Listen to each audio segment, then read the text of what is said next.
तिला खूप उशीर झाला होता. मागच्या वेळेपेक्षा अधिक.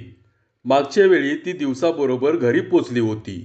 तरीसुद्धा तिला असा मार खावा लागला होता की अजूनही ती आठवण झाली की तिच्या अंगावर काटा उभा राहत होता. अंगावरचे वळ पुन्हा रूप घेत होते. ओल्या फोकेचा सपसपीत आवाज, आईचं सोडवणं, आबाचा राग प्रमाणाबाहेर वाढलेला. आणि ती चिखलाच्या गुळगुळीत तांबड्या वाटेवरून भरभर पाय उचलीत चालली होती. पाय निसरत होते आणि डोक्यावरचा धुण्याचा बोजा सावरता सावरता तिची पुरेवाट होत होती. वाटेवर बैलांच्या पायात उठलेल्या औंडात साठलेलं पाणी तिचा पाय पडताच चळकन हिरव्या लुगड्यावर उडत होतं. आणि मोठेवर धुणं धुताना अंगावर पाणी शिंपडणाऱ्या सुभरावची आठवण येत होती. ती विहिरीवर आली तेव्हा सुभराव मोठ हानीत होता.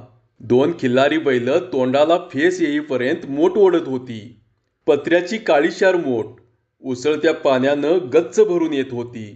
बैलांचा मालक सुभराव धोतर गुडघ्यापर्यंत आखडून तांबड्या रंगाचं कुडतं घालून मोठ हानीत होता. पान तंबाखूची पिचकारी धावेवर खुशाल फेकून वैजंताकडे पाहत होता. केळीच्या कोंबागत फोपावलेलं तिचं शरीर, हिरवं लुगडं, निर्याचा घोळ पाटाच्या पाण्यात भिजल म्हणून मांड्यांपर्यंत घातलेला कासोटा, सतरांदा सावरला तरी खाली ओघळणारा पदर, ऋतून बसलेली पिवळी धम्मक चोळी. तिनं पाटाच्या जवळच मोठ्या दगडावर धुणं सोडलं. एका काळ्याशार दगडावर ती एक एक पिळा ठेवू लागली, धुवू लागली, भरभर. हे सारं आटपून तिला लवकर परतायचं होतं. तशी आईची सक्त ताकीद होती, आबांचा हुकूम होता. ती पाटाच्या धोंड्यावर ओनवी होऊन धुणं धुवू लागताच सुभराव स्वतःला विसरला. तिच्याकडं पाहत पाहत सावकाश मोठ हाणू लागला. बोलण्यासाठी एखादं कारण शोधू लागला. अगदी साधं कारण हवं होतं त्याला. एकदा का गाडी रुळावर चढली की मग काहीही बोलता येण्यासारखं होतं. पण सुरुवात चांगली पाहिजे होती, तिला खुलवणारी, बोलायला लावणारी. आज लय आणलंस धुणं. हातात लुगड्याचा पिळा तसाच घेऊन ती उभी राहिली. धुणं पिळीत तिनं त्याच्याकडं पाहिलं, डोळे भरून, थोडीशी हसली आणि म्हणाली, "व्हय, अक्का आली या सासऱ्यासनं. तिची पोरं बाळं म्हणून आणलंय जादा." आणि सुभरावला खूप बरं वाटलं. निदान उत्तर तरी मिळालं या विचारानं त्याला सुख आलं. तिच्या सौंदर्याच्या ज्योतीनं त्याचं अंग अंग फुलून गेलं, रोमांचित झालं.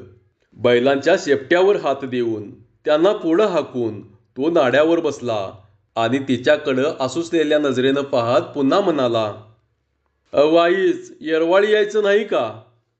"का? मोड सोडताय काय?" "मोड सोडत नाही, पर आपलं म्हटलं येरवाळी जायचं धुणं धुवून." त्यानं उगीच तिची काळजी केली, मनातून बोलल्यासारखं बोलला.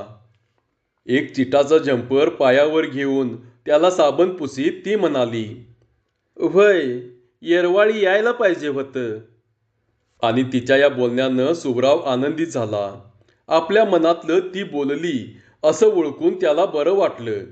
आता तिची चेष्टा करायला काहीच हरकत नव्हती. 4 गुळगुळीत शब्द बोलण्यासाठी त्यानं पुन्हा जीभ उचलली. "आणि नथ घातली या नाकात. काय बेत तरी काय हाय?" यावर सुभराव कृत्रिम हसला. आणि असं एकदम काहीतरी बोलायला नको होतं असं त्याला उगीच वाटलं.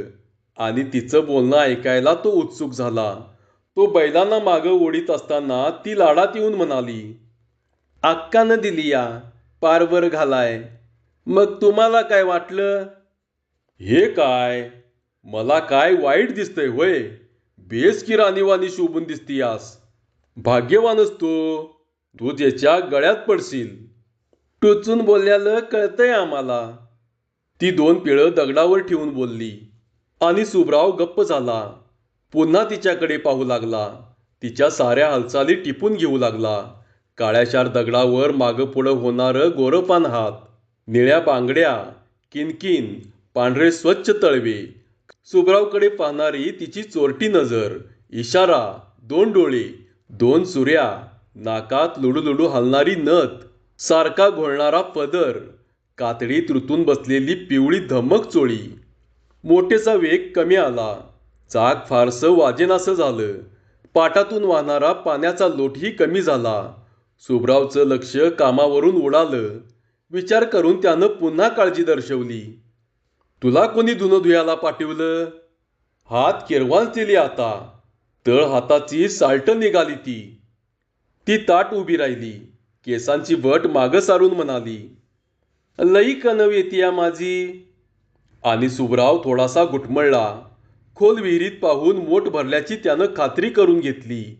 बैलांच्या पाठीवर चाबूक ओढून तो वेचक बोलला, हाय का? आता तुझी कणव मला याची नाही तर कुणाला याची? वैजयंता लाजली, खूप लाजली. आपल्या मनातलंच सुभ्राव बोलला असं तिला वाटलं. ती हसली, मोकळी हसली आणि खोट्या रागानं म्हणाली, लई हायसा. लई कुठं? मी एकच हाय. आणि ती डोळे मोठे करून म्हणाली, जावा तिकडं. आणि तो पुन्हा खदाखदा हसला. क्षणभर कुडत्याच्या सुरकुत्या मोडल्या आणि तिला धुनच आवरेना. नाव उशीर होऊ लागला. त्याच्याशी बोलताना कामावर चित्त लागेना. जवळच धुणे धुईत असणारी पोरगी आपलं आटपून केव्हाच गेली होती, पण तिला तिथून लवकर हलावं असं वाटेना. काळे चोगीचंच धडधडू लागलं बाच्या भीतीनं. उसाला पाणी पाजणारा सुभ्रावचा धाकला भाऊ आला आणि म्हणाला, दादा, आणिक 2-4 मोठा हाणून मोठ सोड. शेवटच्या खांडात पाणी सोडलं या. मी दारं फोडून आलो या. मी जातो घराकडं. भाकरी घेऊन येतो सांच्याला. एवढं बोलून तो वाटेला लागला. मध्येच थांबला. वळून म्हणाला, दादा, तुला तंबाखू बिंबाखू काय आणायची का? तेवढ्यात सुभ्राव बटवा चाचपून म्हणाला, ह तंबाखू आण आणि येताना चुन्याची डबी बी भरून आण. त्याचा भाऊ लांब गेला. तिचं धुणं संपलं. ते एका ठिकाणी गच्च बांधून तिनं पाटातल्या पाण्यात हातपाय धुतलं आणि कासोटा सोडून ती पाण्यातून वर आली. एवढ्यात सुभ्रावनं 2-3 मोठा हाणल्या. भराभर आटपून बैल सोडली. चपरात नेऊन बांधली. शिवाय नाडा नेऊन ठेवला. ती गटूळ उचलून निघणार एवढ्यात सुभ्राव तिथं आला. तुझ्या घराकडं माळवं ने, असं म्हणून त्यानं उगीच तिला थांबवून घेतलं. त्यानं मुद्दामच तिला उशीर करायचं ठरवलं. पाटाच्या पाण्यात त्यानंही हातपाय धुतले आणि त्याच्याकडे एकटक पाहत उभा राहिलेल्या तिच्या अंगावर पाण्याचा एक कुडसा फेकला. तोंड चुकवून आणि शहारून ती म्हणाली, बया बया, आता काय म्हणावं या अक्रिताला? आज काय झालंय? धुणं उचलू लागा बघू चाटशेरी. आणि एवढ्यात पश्चिमेकडून एक सर आली. बारीक थेंबांची धुरकट माळच वाहत आली. शिरवं वाहत आलं. तो अगदी तिच्या जवळ आला आणि पश्चिमेकडे पाहत म्हणाला, थांबनास का पारवर? बुरंगाट आलंय. भिजून चिंब होशील. पर घरात वाट बघत असतील. वाडूळ झालाय. एवढ्यात ती सर त्या दोघांच्या अंगावरून वाहत गेली आणि त्यानं ते गटुळं स्वतःच घेतलं.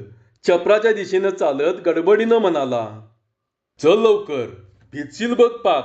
चळक जोरात आली या. आणि त्या मागून खरंच टपोऱ्या थेंबाची धार आली. तिला पावसात उभं राहावेना. ती थेट छपराकडं पळाली.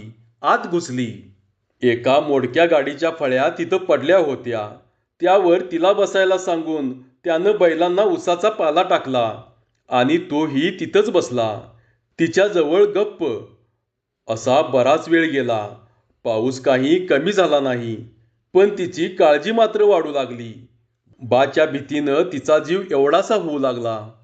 गुडघ्या एवढी आलेली पिकं भिजून चिंब झाली. पानापानावरून थेंब ओघळत होते. काळ्या भोर जमिनीत मुरत होते. जमीन भिजून ओली कच्च झाली होती. पिकांचा वेगळाच दर्प सर्व वातावरणात भरून राहिला होता. अधिकच गार असलेल्या हवेत गारठा गच्च भरत होता. पाऊस केव्हा थांबतोय हे ती पाहत होती आणि सुभ्राव भारावलेल्या नजरेनं तिच्याकडे पाहत होता. अखेर मनाचा हिया करून काही विचारायचं म्हणून त्यानं विचारलं, तुझ्या कपाळावर वन कशाचा ग? कुठं? तिनं वळून विचारलं. हे काय? उजव्या पापणीच्या वरती त्यानं बोट ठेवलं. इथं. इंगळी डसावी तशी ती चपापली. एका अनोख्या दिसटत्या स्पर्शाची तिला जाणीव झाली. स्वतःला सावरून हलक्या आवाजात म्हणाली. आबानं ख्वाक फोडली होती.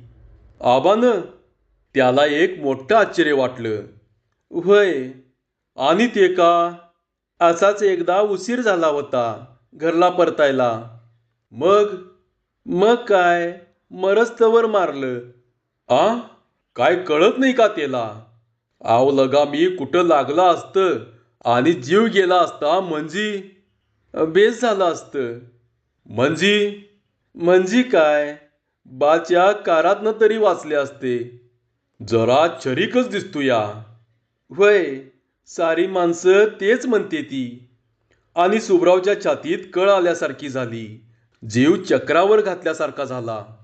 तिच्या आबाला उशीर झालेला खपत नव्हता. माणसानं काम कसं येळेवर केलं पाहिजे असं त्याचं एक गणित होतं, एक आडाखा होता. त्यात या वयात आलेल्या वैजंतानं कुठे एखादा जादा घटका वाया घालवला तर आबा उगीच कातावत असे. वेड्यासारखा बेपाम होऊन पोरीला मारत असे. निमित्त काय तर उशीर, दुसरं काही नको. मागे एकदा असंच वैजंताला तिन्ही सांजेचं खेळून येताना उशीर झाला होता. खेळता खेळता खेळ रंगला आणि भानच राहिलं नाही. जिम्मा फुगड्यांचा हैदोस घालून ती उशिरा परतली आणि बाच्या तावडीत घावली. कपाळावर मार बसला, खोक फुटून रक्त आलं. तेव्हापासून तिनं सारं आबाच्या परवानगीनं आणि खुशीनं चालवलं होतं. तिच्या हाताला धरून उठवी तो म्हणाला, चल, पाऊस उघडला, येळवर जा. आणि ती चटकन उठली. बाहेर आल्यावर त्यानं तिच्या डोक्यावर गटुळं ठेवलं आणि काळजीच्या स्वरात म्हणाला, हा, जा आता झपाट्यानं. ती अशी वाटेला लागली. 10-12 पावलं पुढे गेली आणि भारावलेल्या नजरेनं तिच्याकडे पाहत तो म्हणाला, पुन्हा येणार का धुयाला?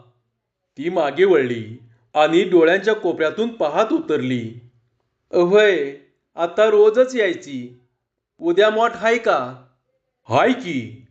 उद्या हळदीला पाणी द्यायचं हाय. बरं बरं.